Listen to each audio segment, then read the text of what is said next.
হ্যাঁ, মিটিংটা আসলে অফ হয়ে গেছে। আমি বুঝি না, মাঝে মাঝে 40 মিনিটের পরেও থাকে, আবার মাঝে মাঝে দাপ করে চলে যায়। এসি এর মান কত একটু বলবা? কংক্রিটের এরিয়াটা জানি কত বেড়েছিল, কত জানি 59 না?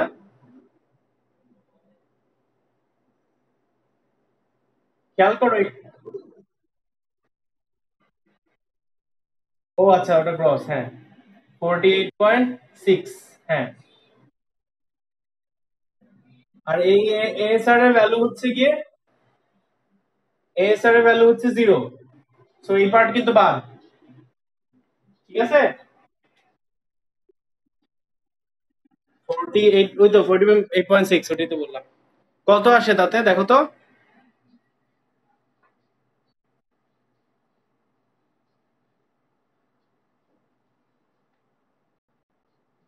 কত আসতেছে একটু কষ্ট করে বলো। কত?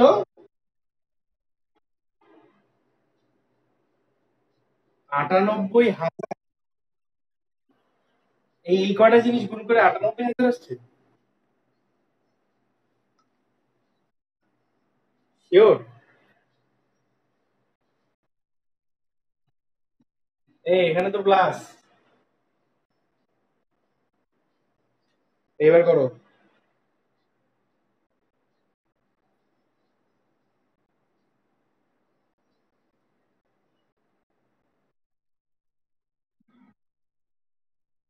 ওই তো 85, 75। 75 তো। 74 আসে কেন?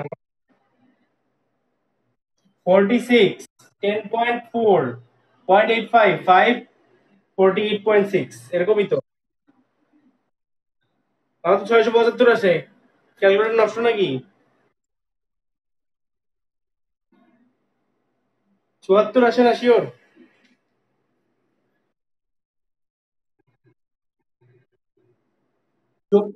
কি কি 84 না? ওই তো 85 দিলে। এত কেএসআই, যাই হোক। সরি, কেএসআই তো না কি, গেল কেবল বের করলাম আমরা পি নট, অথবা পি নটই বলতে পারি, পি এরকম বলার দরকার নেই। এরপরে আমাদের আসবে কি বলতো? ইআই ইফেক্টিভ। ইআই ইফেক্টিভটা বের করতে হবে ওই যে বাকলিং স্ট্রেস বের করার জন্য। ইআই ইফেক্টিভের জন্য ফর্মুলা কি দেখো, ইএস আইএস, তারপরে হচ্ছে আমাদের ইএসআর আইএসআর প্লাস হচ্ছে সি3 ইসি আইসি। ঠিক আছে। খেয়াল করো, এগুলো কিন্তু সব বের করতে হবে। এই পার্টটা তো আগেই জিরো, কাজ আমাদের কোনো আর এক্সট্রা রিবার নাই, তাই না? এটার মান হচ্ছে 29,000। আর আইএস এর মান জানি না।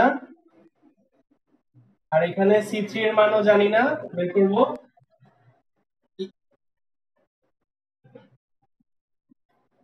কি অসুবিধা হচ্ছে নাকি?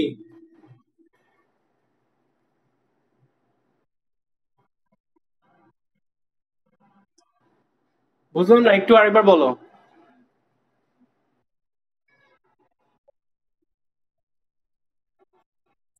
কি বললো?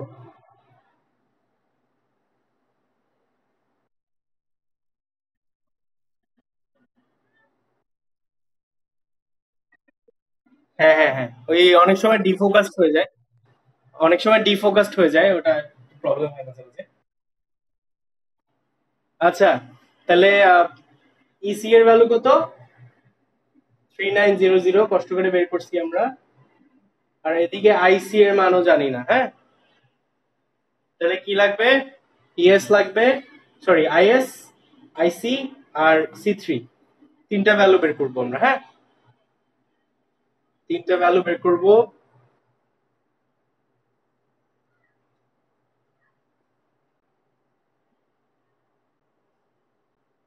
তাহলে দেখো, first of all is. Is দেখো, আমাদের আমাদের আইএস এক্স আছে, ISY আছে, কোনটা নিব? খেয়াল করে দেখি ISX আর ISY এর ভিতরে ISY এর মানটা ছোট, তাহলে ওটাই নিব, কারণ ছোট মোমেন্ট অফ ইনার্শিয়া কিন্তু গভর্ন করে। যেহেতু আমরা ক্যাপাসিটি বের করার চেষ্টা করতেছি, ক্যাপাসিটিতে সবসময় সেফ সাইডে থাকতে হয়। আমরা হয়তো দেখতেছি এটার মোমেন্ট অফ ইনার্শিয়া বেশি, এটার কম, ঠিক আছে, কিন্তু কমেই কিন্তু আগে ফেল করে। হ্যাঁ, সো আমরা ISY নিব। ISY এর মান কত? আমরা 61.8 এরকম কিছু আসে, এত ইঞ্চি 4। সিমিলারলি আইসি টাও কিন্তু আইসি এক্স হইতে পারে, আইসি ওয়াই হইতে পারে। তো দেখো আমরা কিন্তু আইসি ওয়াইটাই নিব, ঠিক আছে। তাহলে কি BH কিউব বাই 12, তাই না? কত আসে এটা?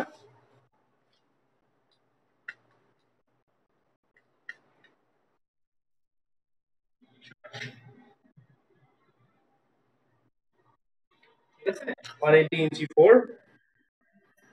তাহলে আমাদের মোটামুটি সবই তো জানা হয়ে গেল, কোনো কিছু কি বাকি আছে?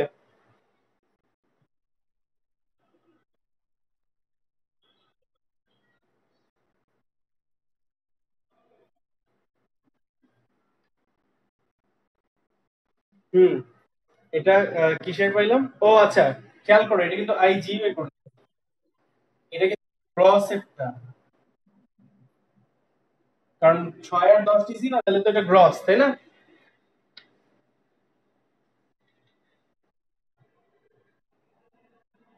এটা কিন্তু গ্রস। ওকে, হ্যাঁ, এখান থেকে আমরা আইসি কিভাবে পাবো? আইজি থেকে আই এস বাদ দিব, ঠিক আছে। কত আসে একটু বলবা একটু করে? আইসি কত আসে আমাদের?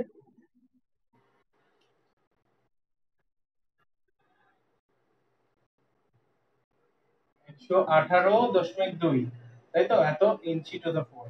বুঝতে পারছি এগুলা?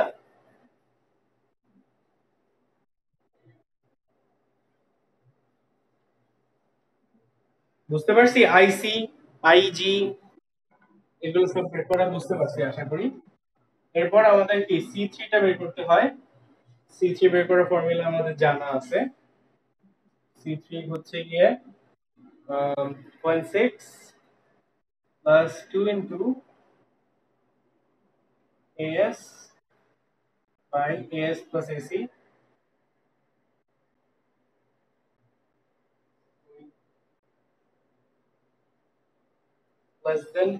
less than equal 0.9, ঠিক আছে।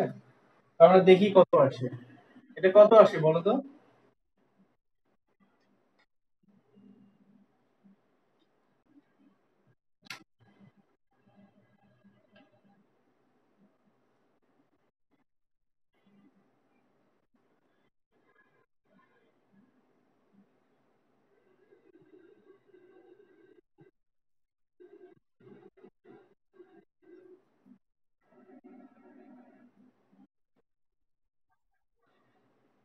তাহলে কি কোনটা নিব মান?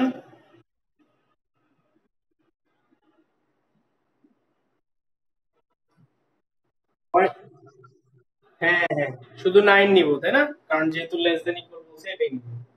তাহলে এবার এখানে বসাই দিই ভ্যালুগুলো, এখানে এটা একটু দেখো তো, ইআই ইফেক্টিভ কত আসে, ঠিক কত বললো?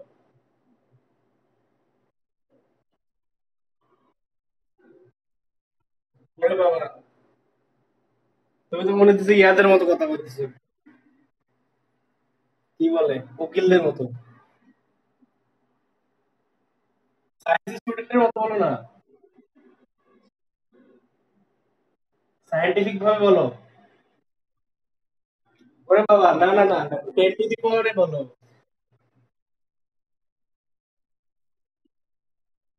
হ্যাঁ এই তো, বুঝতে পারছি। হ্যাঁ হ্যাঁ, বললাম কি সায়েন্টিস্টের মতো কথা বলো।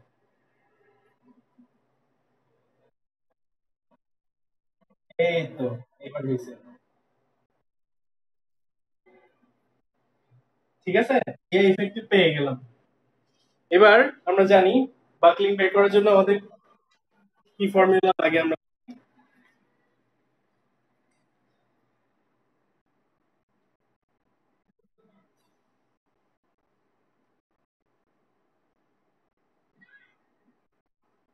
আমাদের বাকলিং বের করার জন্য বাকলিং স্ট্রেস পিই সমান সমান pi square EI effective by K L square. যেহেতু আমরা ছবিতে দেখছিলাম দুই সাইডে হিঞ্জ ছিল, কে এর মান তাহলে 1, লেংথ কত 14 ফিট, ফিটকে ইঞ্চিতে নিয়ে নিলাম। আর ইয়া ইফেক্টিভ এগুলো তো ইঞ্চি এককই আসছিল, সো বসায় দিলে হয়ে যাবে আমাদের pi square into 2.2 into 10 to the 6 divided by হচ্ছে 14 ইনটু 2 স্কয়ার। এটা আসবে अराउंड একবারে যদি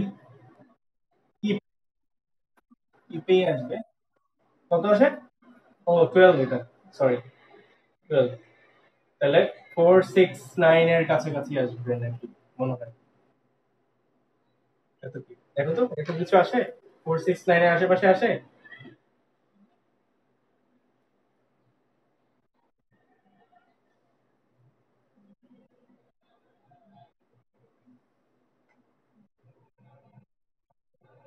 আসে,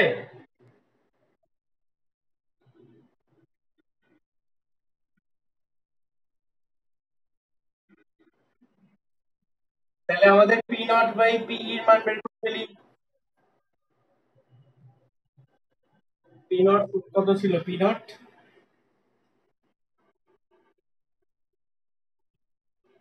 85 ডিভাইডেড বাই 769,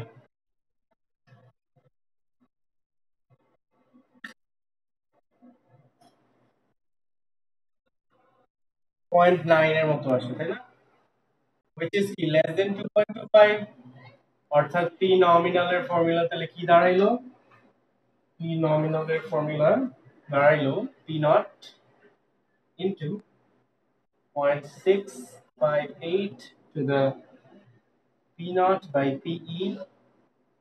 এটা তাহলে সব যদি আমরা জেনে যাই আমাদের পিএন বের হয়ে যাবে, ফাইনালি 5 পিএন বের করে ফেলবো।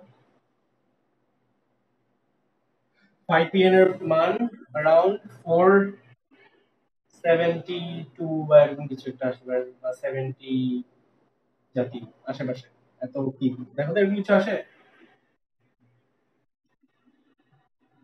আশেপাশে আসলে হবে।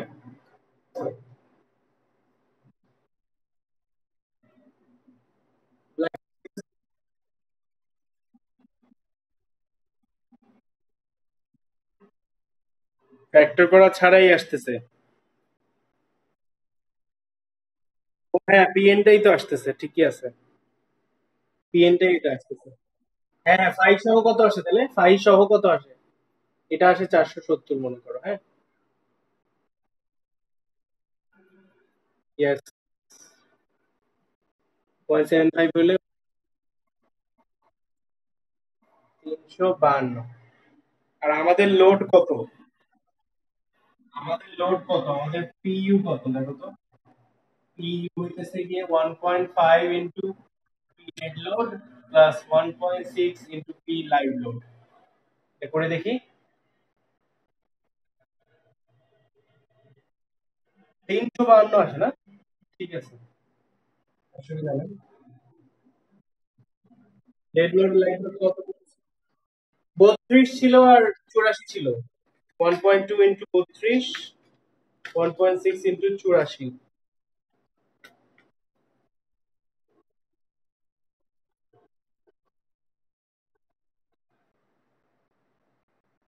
তাহলে তো হইলই কোনো, হ্যাঁ হ্যাঁ, তাহলে 5 pn greater than pu, so section is adequate। ঠিক আছে, শেষ, বুঝতে পারছি। খুব সোজা অঙ্ক, খালি বড়। আমার মনে হয় যত কোর্স করছো এই সিভিল ইঞ্জিনিয়ারিং এ, এটা সবচেয়ে সোজা কোর্স। জাস্ট সূত্র মনে রাখো আর বাকি সবই জানা। ওকে। হ্যাঁ হ্যাঁ হ্যাঁ, হ্যাঁ স্টিলের গুলা তো আরো বিশাল বড়। এরকম মানে ওগুলো আরো খুঁটিনাটি ভুলভাল হয়, এখানে ভুলভাল হওয়ার চান্সেস কম। বুঝছো?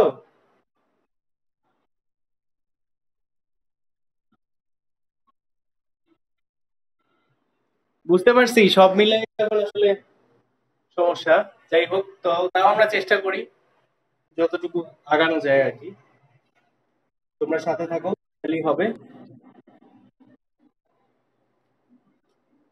ঠিক আছে, আজকের মতো তাহলে এখানেই ক্লাস শেষ। আমরা একটা অ্যাসাইনমেন্ট দিব, আমি অ্যাসাইনমেন্ট তোমাদেরকে গ্রুপে দিয়ে দিব না, ঠিক আছে? গত ক্লাসের ভিডিওটা শর্ট, এই ম্যাথের নাকি মানে লাস্ট ক্লাসে তো মনে হয় একটা ভিডিও বানাইছিলাম আমি।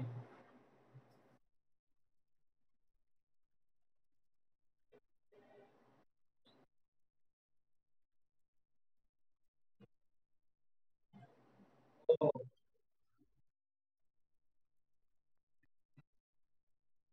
আচ্ছা আচ্ছা, তাহলে আমি এই লাস্ট ক্লাসে এই ফর্মুলা গুলো নিয়েও একটা বানাই দিব, সমস্যা নেই, হ্যাঁ?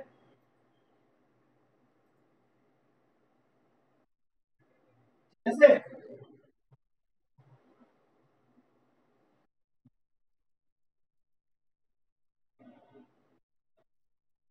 শীটগুলো পাওয়া সমস্যা নাই, ওই যে সব বিভিন্ন জায়গা থেকে আসে তো, বুঝছো? আর ছবিগুলো অত ক্লিয়ার না, সো এই জন্য শীটগুলো দিয়ে দিব, অসুবিধা নাই। তোমাদের মিডের আগে একদম সব ঠিকঠাক মতো দিয়ে দিব, তখন করে ফেলতে পারবে, অসুবিধা নেই। আমাদের আরেকটা টাইপের কলাম আছে, ঠিক আছে? আর দুইটা ক্লাস পরেই আমরা হয়তো মিডের কোনো একটা পরীক্ষা বা কিছু একটা দেওয়ার চেষ্টা করব, ঠিক আছে? আর দুইটা ক্লাস পরে, দুইটা বা তিনটা এরকম class।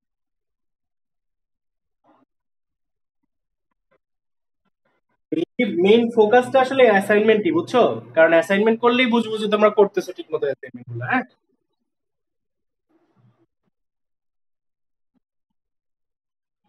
তা তো সবারই একই অবস্থা। তো চেষ্টা করবো আর কি, যাতে তোমাদের খুব একটা সমস্যা না হয়, ঠিক আছে? মেইন ফোকাসটা অ্যাসাইনমেন্টের উপরেই রাখবো, হ্যাঁ?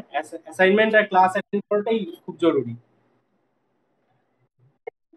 ক্লাস অ্যাটেন্ড করলেই মোটামুটি বুঝবো যে সবকিছু শিখে নিছো, এটাই। খালি একটা ফাইনাল ইভ্যালুয়েশন যেভাবে করা যায় আর কি, হ্যাঁ? তো ঠিক আছে, তাহলে আজকের মতো এতটুকুই থাক। তোমরা ভালো থেকো, ঠিক আছে?